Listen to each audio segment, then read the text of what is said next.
Greetings and konnichiwa, and welcome to the Onyx Tavern. This is your host, the Barkeep, bringing you podcast 54 here at the tavern, presented by Hirotaku.com.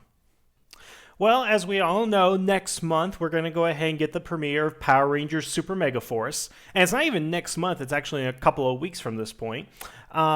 And of course, everybody's excited about, the Gokai adaptation, what are they going to do with the Ranger Keys, what's going to be the backstory, and of course, it's all going to culminate at the end of the year when we get to the equivalent of the Mega War. And, here's the thing. The more I think about Super Mega Force and Gokaiger, the more I think about the Great Legend War and the Mega War. And something that nobody ever brings up. Something that I brought up to Raptor, and he's like, I've never heard that before. And I can't find anybody who's ever made this argument or this point. And that is simply that both the Great Legend War and the Mega War do not make sense in context of the series. Both wars make sense to us, the viewer, because here's what you have to go ahead and remember. There are two ways of viewing a television series. There is the real world, which is what we live in and how we perceive it, and the in-universe perception. So, when we look at, let's take a look at the Great Legend War from the Sentai. We as the audience recognize, these are all the representations of Super Sentai from its first show up until Goseiger. So again, we look at that and we realize, this is all the shows that they have and they're all united together. But again, it only makes sense for us, the viewers. The in-universe reason for them all being together actually makes no sense. There are lots of plot holes and conveniences and things that are never fully explained in that show. And I fear that when we get over into the Power Rangers version, that we're not going to have explanations for that. So what I'm going to go ahead and do is let me elaborate on just a couple of points for both Sentai and Power Rangers so I can paint you guys a broader picture of exactly what I mean. And hopefully you guys can understand this point. And maybe I've kind of, made you guys think about something you otherwise normally wouldn't have. But let's take a look. I wrote just a few examples from Super Sentai.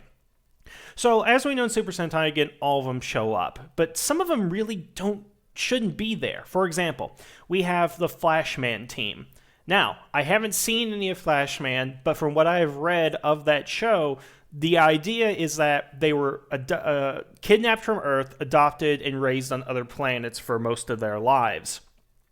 Then they come back to fight the enemy threat, but they can only stay on Earth for about a year. Otherwise, living on Earth and the conditions will kill them. And so the final is supposedly they leave Earth. Okay, I get that. If that is the case, if they cannot survive on Earth anymore after their final episode, why are they back on Earth for the Great Legend War? Why did they go ahead and come back at risk to their own lives like that? Now again, I don't know anything about Flashman. We're going to eventually cover in Sentai Origins. I'm going to go ahead and learn more about it. But that to me off the bat just seems unusual that they would bring him back when they know they have this handicap. Not to mention, they lose their powers at the end. So, are they able to get back to their home planet? Did they bring a ship with them? And that's another thing, too, is if they did bring a ship, which, I believe they did travel in the series, wouldn't it have got shot down by the Zanyak fleet? Because I'd have to imagine any ship entering or leaving Earth's atmosphere would be gunned down. So it would also open the question of how they got there through the Zanyak fleet. Next would be like both Black Condor and Zoo Ranger.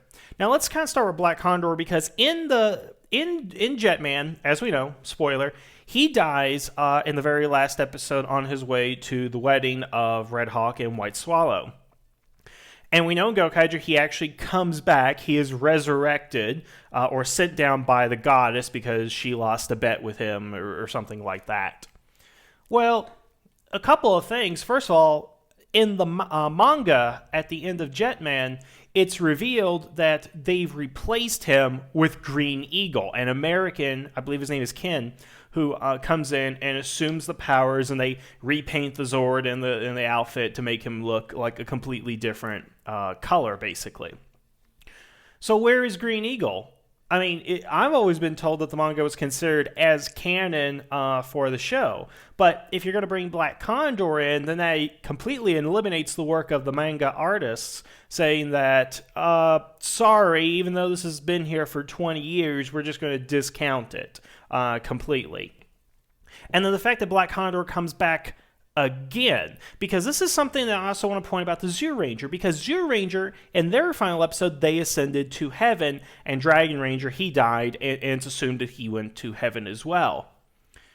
When you look at the perspective of people in heaven, and this even has to do with, like, all dogs go to heaven, the character of Charlie in All Dogs Go to Heaven didn't like heaven because it's too predictable, it's too boring.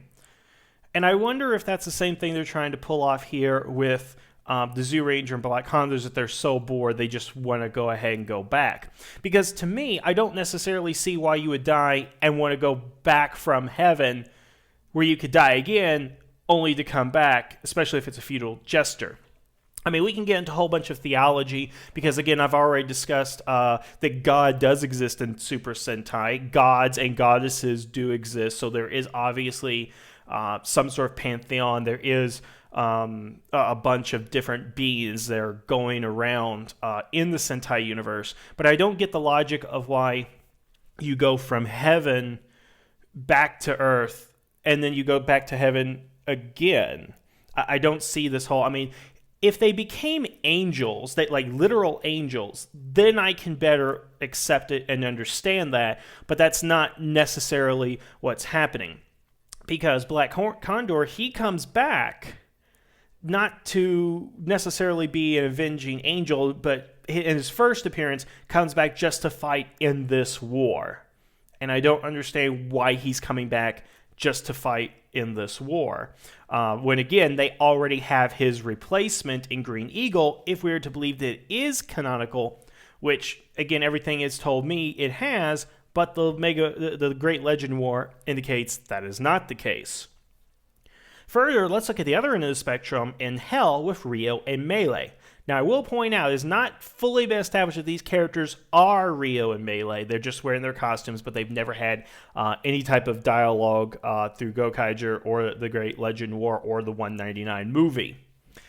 That being said, their final appearance, which was in Geki Ranger versus Goanger, the Gohan Silver, Gohan Gold, and Master Shifu was able to... Was it Shifu?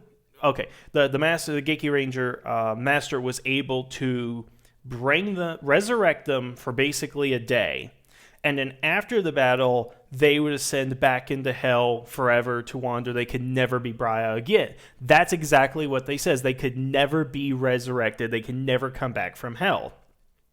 So if we subscribe to the theory that this is Rio and Melee and not somebody else who has assumed the Renjuken powers in their suits, how did they get back from hell? And then if they lose, do they go back to hell? Or have they done so much good now that they can ascend to heaven? Because I don't understand how hell would let them go like that. Because you would assume that the forces of hell would want the Zanyak to win. That they would want Earth to lose and be in complete destruction and ruin and all that. I mean, again, this could be Shinto, this could be Christianity, or some mixture of the two, but from a Western perspective, at least, it would seem counterintuitive to the goals of hell to send Rio and Melee back to fight for the side of good. Unless Rio and Melee, and again, this is that wild, unfounded speculation, said, I would work for hell, but then they betrayed them when they got up there. And again, when they lost their powers, are they just walking around alive, or do they descend back to hell? They go to heaven? It doesn't make any sense, because I really don't understand why hell would let them go and do this, and why they have not become minions of hell. I mean, I played Dante's Inferno. I know how this thing works. But I don't know. It's just really, really confusing. And those are just a few examples with Sentai from the limited information that I know. Because here's the thing, Sentai mostly has its heroes intact at the end of the series with their powers.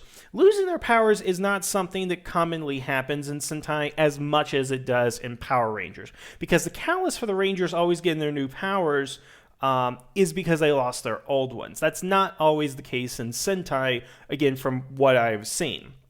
But when we get to Power Rangers, we have a number of issues that we have to go ahead and deal with. And these were issues that we actually originally saw back in Forever Red.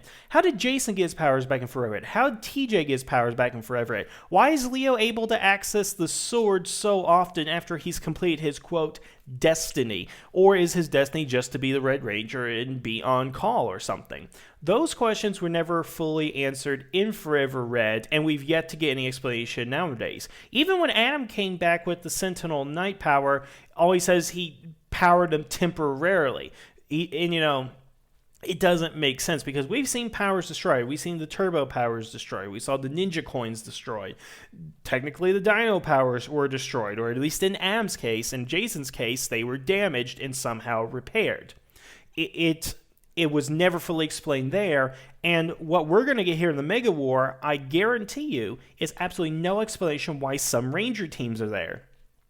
Because for all accounts, Time Force, SPD, and RPM should not be there. Now, it makes sense to us. Let me repeat that. It makes sense to us, the fans, because, we saw the RPM Rangers, and SPD is an official show in the canon. But here's what I ask you. Why would Time Force travel from the year 3013 or 14, I guess, because time still continues where they are, back to fight in this one encounter? Aren't they afraid they're going to change history? Or does history say that if they don't actually involve themselves in this war, the history would be changed? Were they always predestined to go back? That would be something to be answered. SPD does not have regular access to time travel. They've done it a couple of times, but I really think that somebody who's primarily focused on law enforcement in the present, primarily between the relations of humans and aliens during their integration, would not travel back in time. Unless, again, because the whole reason they went back in time to the Dino Thunder era was because Grum went back there. Grum has not gone back in time to fight in this war. To the SPD and Time Force Rangers, this has already happened. This is part of their past. It would be like if I went back in time and fought at Normandy. That war has already happened. That is past. That has become my history. What is the point of me going back? Because going back will either A, mean my death, or a complete change in the timeline. I'm not going to say one soldier is going to make that big of a difference, but if in Time Force and SPD's perspective that the Rangers lost and that's what created their future, then they would not go back in time. But if going back in time would help them, I would like a justification for that. Because I would think that both these organizations would have some equivalent to Starfleet's Temporal Prime Directive, that you should not be going back in time and messing yourself up in these things. Now, I understand they're called Time Force, but that is contrary to what they actually do within the series, and that's a completely different topic. But I don't see why Time Force would be going back to this, and again, in the timeline in which Time Force did not exist in the Legendary War, or the Mega War, did they win? Did they lose? And does Time Force tip the scale? And why does Time Force tip the scale? Or is it Time Force and SPD tip the scale? And again, why do they tip the scale? And again, I just don't understand why it's any of their concern at that point. Because again, the battle has already been won from their perspective. Unless, again, somewhere in the future, maybe the Zeniac did take over and Earth-5 Rebellion, blah, blah, blah, all that. I don't know, but I would like explanation on that. And RPM, come on. RPM is in a different dimension. How does this affect them whatsoever? Now, I know SF Debris made a good point in his review. I forget the name of the Star Trek episode, but where Worf goes to alternate realities and meets different versions of himself. And the question is brought up, why should we care about these alternate realities? And the point is, it matters to them. Okay, Granted, that's why we view RPM. It's not part of the main continuity, but it matters to these characters. It's a battle of life and death. So we want to invest in these characters and see that they win. But when their story is over, when they're done fighting Venjix, why are they going to come over here to Earth? Why are they going to come to this Earth and fight in the Mega War? Something that does not affect them whatsoever. Unless the Zanyak fleet, or its equivalent, decides to go to other Earths and conquer them, which is almost a futile effort when you think about it. If they decide to go to other Earths and conquer it, why would they do that? How does the Mega War affect RPM at all? Now, Raptor brought up the point that the whole reason they might be there is because, heck, they helped out the Samurai Rangers. Samurai reached out to them and say, hey, we need your help in this war. But I make this argument for that. If that is the case, that maybe they're contacting Time Force, SPD, and RPM and asking them to come fight. Okay, well, if we're going to do that, if we have access to time travel and can bring any Ranger team we can, then why don't they go get the original Warriors that Zordon had recruited as Power Rangers? Why don't they go to the third season and bring the Rangers of that time with the ninja powers, which again, those powers are destroyed? Why don't they go to the year 2057 and get that Ranger team? Or to the year 4012 and get that Ranger team? And we got the Alien Rangers. They're from the planet Aquitar. So let's go to Triforia and get Trey, which we're going to go ahead and do. Let's go to Eltar. Hey, let's go to KO35. Let's go to every planet that has Power Rangers and pull them here. Why don't they do that? Why? Because that would actually make sense if you are to believe they're asking for help from other Rangers. But in continuity, bringing Time Force, SPD, RPM, even the Alien Rangers does not make sense because it is Earth who is under this invasion. Now, that's not to say that they don't have allies and people they can call upon. But if that's the case, where's Ninjor? Where is Auric? Where is the Sentinel Knight? Where are all these other heroes? Where are these other characters? And why aren't they bringing big organizations in? Why isn't all of Time Force coming in? Why isn't the entire Wind Ninja Academy showing up, or the Thunder Ninja Academy? Why isn't the entire force of SPD bringing everybody they can into the past? What I'm getting at here is that when you look at it in continuity, and you have these sets of Rangers, you've put them into columns and categories of who we can use, who we can't use, okay? And you're saying we're going to use everybody from Mighty Morphin on up to Super Megaforce or Megaforce, even if it doesn't actually make sense within the universe.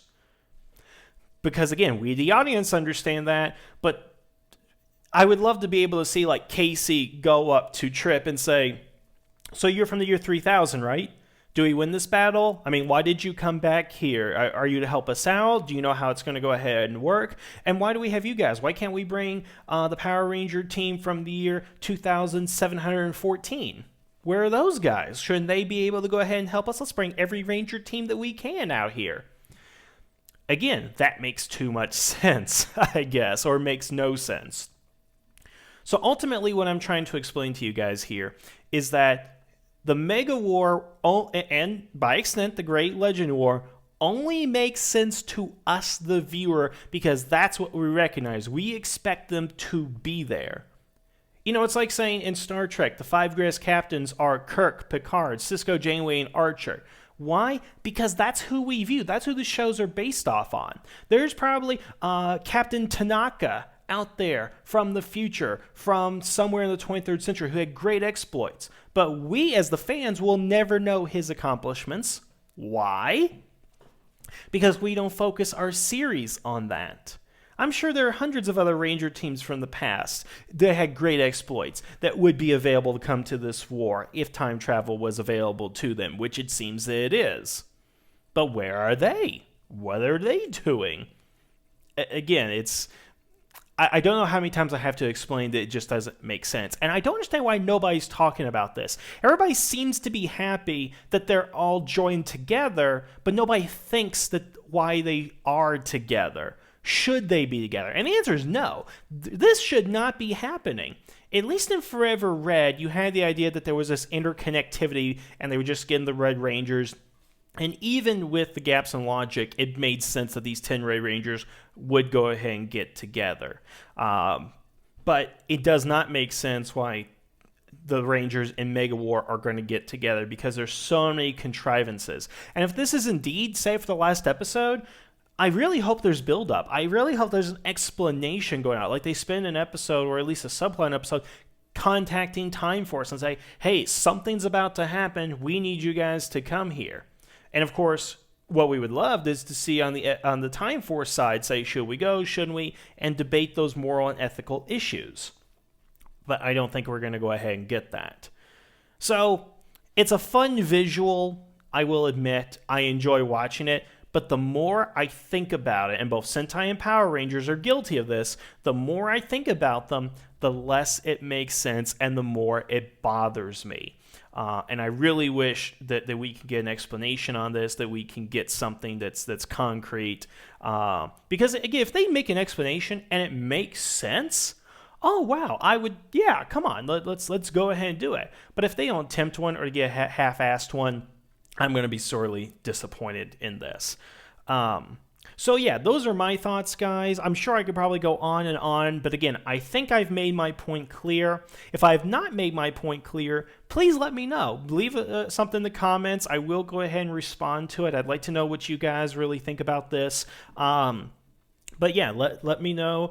And I look forward to it. I mean, let's see what happens and all that, but let's just get some thinking done. I know that's something that I know we're asked to turn off our brains sometimes for entertainment, but I refuse that request. I refuse to turn off my brain in this instance and any other instance. So I hope you guys don't either.